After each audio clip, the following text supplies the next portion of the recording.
quite a long time. You're not going to stop people on treatment for the next, 100 or 200 years. So it's not actually an option as such. You have to pay more now to have far less infections later and a much slower growth of the epidemic or a much faster decrease of the speed of the epidemic. But we should be careful in the way we are stating it, I believe. And I remember at the Vienna conference, I spoke about cost effectiveness, and I was really taken by the color by someone who said, just never talk about that because people think that we are not using our money well and they are going to give us less. We have to look at how it is that we can spend the money better. So we have to raise more money. We have to ask for more money. We have also to spend it better. And this is why I'm a little scared with what you presented. 27 billion, we don't have 27 billion. We are not going to put everyone on treatment today. It's impossible. But there are ways of doing it that would address the issue better than others. I mean, you have some areas in the world, probably 10 regions, not countries, regions in countries, where you have a very high transmission of HIV, particularly high prevalence, high transmission rates. These are the places which should be the targets for starting TASP. And TASP is not something to roll out everywhere. It's not going to be cost effective to do it everywhere in the same manner. But there are some areas where it's going to have a dramatic effect. And if we can run out TASPs in these regions where you have the highest transmission with an investment which is reasonable, which is not 27 billion, but probably 1 or 2, we are able to have a dramatic impact. And I think one should go for what I wouldn't call low-hanging fruit first, because it's never easy, but I mean at least the ones which are going to have the maximum impact in the minimum time. Now, of course, what we will need is to be cost-effective, and being in United, I think mostly about the issue of commodities. And of course, I understand everything that has to do with the issues of delivery and community engagement and rationalization of care.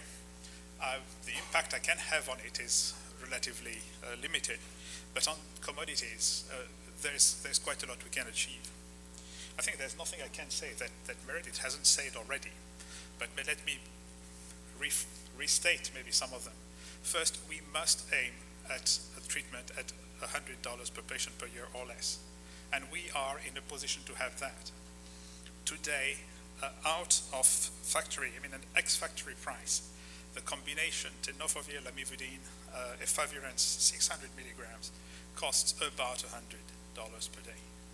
And we can reduce it a bit. We know that if we get efavirenz to 400 milligrams, which will cost a little less, we know that hopefully with some inclusion of the protenofovir, we are going also to reduce prices a bit. We know also that if we change efavirenz to dolutegravir in the coming years, it is not going to be more expensive. We can also look at an ex-factory cost of about $100. And it's going to be actually much more pleasant to swallow. Dolutegravir will be 50 milligrams compared to the 600 of efavirenz, which is definitely something that the patients appreciate. But we must aim that, if we are not able to reduce the procurement prices, if we don't take all advantages of the work which is done by groups like United on changing the market conditions, and Chai has been doing a fantastic job with us on that. It's essential that this happens. Otherwise, continuing to pay too much for antiretrovirals is a sure way of not being able to implement TASP. We will need to get combinations, if possible, as much as possible. If we get 2 pills every day taken at the same time, it's fine too. Co-blistering is not as bad as some may think. We must try to have people take only 2 drugs or 1 drug, and make sure that this is a drug that can be taken without side effects. TASP is also giving medicines to people who never had opportunistic infections, who never had any sign of anything. If they are going to suffer side effects the moment they start taking the drugs, the compliance is going to be low. So we need to have drugs which require little medical supervision, little laboratory supervision, and which have very few side effects. There are such combinations. We have to introduce them. We have to make sure to introduce them at the cost of about $100. and we must have cheaper second line. As we have more people on first line, we are also going to have more people on second line. A lot has been presented during this conference about these drugs, so I don't want to come back on it. But there is a lot of potential to gain on second line. Already we know that on the combination, which is a bit old now, but still valid, of atazanavir, ritonavir, we can get 40 to 50% reductions within a year. So there's a lot of scope there which will happen.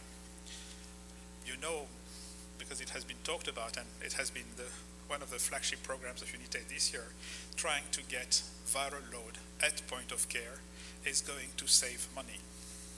The moment you have people on treatment without medical supervision, mostly at commodity, what you need is to make sure that this treatment is still working, and a yearly viral load is important.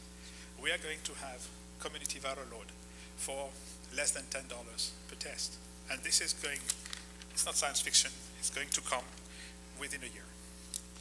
So all these elements have to be there together, but we have to be selective. We cannot have TASP everywhere. Now let me maybe extend one thing on innovative financing, because Kate turned towards me at some point, and it's true. I mean, Unitaid has been financed a lot through innovative financing, and especially on the etiquette levy, which has been now implemented by 10 countries. What's important is that several countries in Africa have been implementing it, and they have used the proceeds of this tax not only to support Unitaid, but also to support some of their HIV initiatives. So that's the case for Cameroon, for instance. They have this etiquette levy. By the way, for those of you who go to Cameroon, you know how good they are at it. You cannot leave the airport if you haven't paid it, otherwise they detain you. They don't let you out. Half of the money goes for civil society organizations. We know what Zimbabwe has done with the AIDS tax. I wouldn't call that awfully innovative, but it's part of it. We know that Mozambique is going to do in Africa the first financial transaction tax. Now, it's true that the stock exchange of Maputo is not one of the largest in the world, but it's a movement in the right direction, generating new sorts of resources in countries to finance this approach. This is by showing to chiefs of states and ministers of finance that with these mechanisms they can get the money and the results of TASP, that we are going to get these changes. Thanks.